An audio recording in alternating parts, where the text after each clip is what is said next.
Okay, so the aspect, one of the things that's off about this world, one of the things that's off about this world is too much of a masculine overfill, Dominance. overfill, overfeed, over too much of a masculine, too much of a positive. Okay, well, if you want to break it down, you look at things in as far as positive and negative and equal, neutral. Um, Positive is represented by the white or the male. Okay, the polarities with the negative could go with the feminine and the dark. Now I know everybody wants to. Oh well, females aren't dark and this and that and the other, and everybody wants to go on and have a fit about technical little uh, words and technical little technical little things like that, nuances and little nuendos, and everybody wants to get all upset about these little things that don't really mean anything. And all that really is because it's your ego talking, and the ego is related to the masculine. So there's a masculine overflow going on in this world, and nobody really realizes it. There are people that realize it. I've had this conversation with other people, but um, there's a masculine, uh, too much of the masculinity, too much masculinity. It's become okay. Well, it started before my generation was born. Probably would have been around the time my grandparents, with the whole the veterans coming back, and while they were gone, the women had to go to work, and the whole bandana with the whole women, But yeah, that's still, man, is supposed to be running the ship. yeah. There's a reason why females are feminine. There's a reason why males are masculine, because males are the ones that play that role. Women are not the playing the role of the man. It doesn't work that way. Okay? You can't women you cannot play the role of the man. The man has to be the man and the feminine has to be the feminine. Okay? That's why when you see two women together, one of them's like a girly girl and the other one's kind of like a manly girl. And then when you see two guys together, one of them's kind of a sissy, so to speak, or whatever sissy. That's just a word or a stereotype that we've deemed, and it doesn't really mean anything. It's just how you grasp the concept. All these words that go together, all these hidden meanings to things. Like I said, it goes back to the innuendos. And what did you mean by that? It's a masculine overflow. There's too many masculine things out there. Oh man. War is masculine. I mean, we're looking at the polarity aspect. We're not getting too into the it's a man thing. No, we're looking like the genders of. I think English is the only one that doesn't do this. Is has a feminine, a masculine, and a neutral uh, uh, article. Like in German, I know it's der, die, and das. Das is neutral, die is negative, and das is or der is masculine. Masculine. It's L and LA and what is Spanish? LA and Elia or something, or LA or something. It's L or something like that. But they have articles of a feminine, masculine, and neutral. French does it. All the other languages have a male or masculine, and feminine because they place a male or positive or neutral connotation with things. Our language, English, is like one of them that doesn't do that, and there's a reason why kind of we're hidden from a lot of stuff too, and the understanding and how nature and energy goes together. But the masculine overflow, everything's become too masculine. Everything's it's about war. Power is It's about power. It's about money. It's about greed. All these things that the light workers, the ones that are trying to be part of the light, and they're working on the light and pushing the negative out of their life so much that the negative's got to go somewhere. So if you're looking at a yin yang symbol, okay, and um, so the positive is going to get bigger. Well, that little negative, it just gets bigger with it. The negative gets bigger with the positive. It doesn't just overpower it and swallow the negative, and the negative is not going to be seen. Okay, let's face it. You see a dark wall, you'd be tempted to put a light marking on it to contrast. You see a white wall, you'd be tempted to put a dark on it to balance it, to show the contrast. Okay, the three dimensions. Okay, of how your eye catches light. Okay, catches it. Okay, it's like pyramid. Okay, pyramids. Oh, hello, Bermuda Triangle. It's all shapes.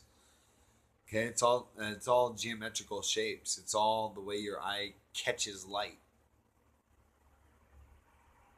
But yeah, the Merkaba. It's all masculine, overpowering the negative, and you can't do that because the more you push the negative away, the more the negative. Okay, it's like let's see here. Here's a good example. Say like say you're on a sniper's scope. And you can run and run and run and run and run and run and run, and the sniper can't keep his sights on you, can't keep that crosshair on you, can't keep it on you, can't keep it on you, can't keep it on, because you keep running from it, you keep pushing it away. Okay, so the whole time those crosshairs, they don't ever stop following you. They're just like tracing where you're going, and because you keep moving, they can't ever stop and zero in on you. But as soon as you have the arrogance to feel that, oh, I've got this, that, and the other, and you take your and let your guard down, and you stopped and moved, bam, that's when you get nailed, because you've stopped. You let your guard down. You think you know it all. You think you've all had it accomplished, and that is a sense of ego. That's we all have ego. You can't ever get rid of ego. People are like, oh, get rid of your ego. You can't ever get rid of your ego. You can get rid of the negative aspect of it, just like the um, the black or the, how do I want to explain this? Let's see, in your yin yang, you've got you can't get rid of this one and still have this one. You can't make this one bigger without this one getting bigger with it. The black dot and the white are the best parts of the dark because it's encased with the white.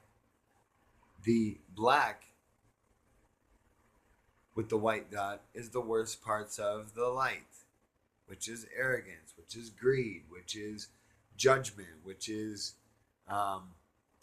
self-centeredness. Okay, ego exists on that other plane too, because ego is what gets you ready, gets you motivated. Ego is how you care about the vessel that you're traveling in, and that vessel happens to be, right here. You care about that vehicle just like you care for your car, just like you care for your home. You clean it up, you take your trash out, this, that, and the other, clean your pipe. Resin gets stuck in you. Sometimes there's a little bit stuck in that pipe. Guess what? You keep cleaning it, and there's still some stuck in there. And you know what? It all comes out clumps and blobs and this and that and the other, and it just gets stuck. Okay? Just like the problems in your life. They got stuck to you for so long, and you've carried them around that when you clean them up, they just don't go away. It all clumps back up. It all comes back to you. Okay? It's like eating. Okay? You can't just eat and it goes away. You have a result. You have to flush. Okay. Well, if all you want is light and love, and I don't really believe that, because you're just getting rid of an aspect that's always going to be there regardless. And if you're giving one aspect more power and thinking that that's the only way that you could survive, then you're really just doing yourself a great disservice, because you're only at one point when you stop moving are going to all hit you at one time. And that's how most people can't handle things and end up either going crazy, killing themselves, or running from everything. And they continue just to run until they end up stopping again and end up going crazy or killing themselves or someone else. What is when you stop? When you stop, but you can stand still and face it. You don't have to run from it. You don't have to push the darkness away. Okay, you don't understand the darkness yet. I'm here to teach you aspects of the dark. I'm here to teach you that the dark is just as bright as the light. That the dark can be just as loving and forgiving as the light. But even the brightest light can be like the darkest evil. Because the brightest light shows a sense of entitlement, arrogance, judgment, do as I say, not as I do, control, the wrong kind of control, the kind of control that do as I say, not as I do, point the finger, blame something else, shame, guilt, hostility, worry, stress, fear, doubt, false evidence appearing real, fear, So if it's not really real, then why do you get afraid of it? It's because your head thinks it's real. Okay, your brain. Okay, if you just really sit down and process and breathe for a second and really feel where your stress and anxiety is coming from in your body, everything from the neck down, where's your stress? What? Okay, so you're feeling angry about this or that. Well, feel it in your body and for a moment take and see where you really feel it. And if you feel it wherever you feel it, then go into that for a minute and then ask it why. And then you start to go, oh, what am I upset about? Unless I'm attached to everything. If you're attached to too many things, yeah, of course, and you're programmed into staying in the loop and staying in the gossip and caught up with all the other garbage, then of course you're going to. But that's how that problem will never get fixed, because of the arrogance leading up to it, because of the attachment leading up to it. It's too bright of a light. It's like staring at the sun without sunglasses or eye protection or anything, or a welder's mask or something. Stare up into the sun with just your eyes. Okay? It's not really a good thing, because too much can blind you, too much. You can sun gaze, and, it's just, there's stipulations to everything. It's like somebody shining a flashlight in your eye. It's too much. Okay? But it's like being in the darkest, coldest room. You can't see anything, and you don't know what's around the corner, if you're going to fall into something or whatever. So the brightest light is just as bad as the darkest night. But the lightest dark is just as loving and caring and nurturing and forgiving as the soft light. And if we can see that, understand that one cannot truly exist without the other, and that it's always going to be there, and to appreciate the negative aspects and to see what the lesson is and be grateful that you have what you do have and that you are still alive, even if you've lost it, or even if somebody took something from you, or even if somebody stole something or cheated on you, or it's great. It's just a lesson. Okay. How are you going to deal with it? It's your attitude and gratitude. Be grateful for it. Be grateful that now you can move on without that stigma in your life. Without that curb, that wall. Okay? Something was stopping you. Oh, but I love that person. Yeah, well, apparently the polarities didn't line up properly. So um, you're either moving into a different space or they're moving to a different space, and they could be moving into a worse spot, or you could be moving into a worse spot or a better spot, or who knows. It's never how you anticipate it, because how selfish can you damn be to think that your opinion and your thought can change and control the whole world? Well, not your opinion alone, because you're selfish. All you want to see is things your way. But if you saw things somebody else's way, maybe we might actually be able to get along. Maybe we might actually be able to see the other point of view. Maybe we might actually be able to collaborate and not discriminate. Maybe we can actually begin to um, uh, join together and not draw the line between. And maybe we can just cut the bullshit and wake up. Well, how do you wake up? You got to find you. You have to find you. Well, how do you find you? And how do you know that you found you once you found you? Huh.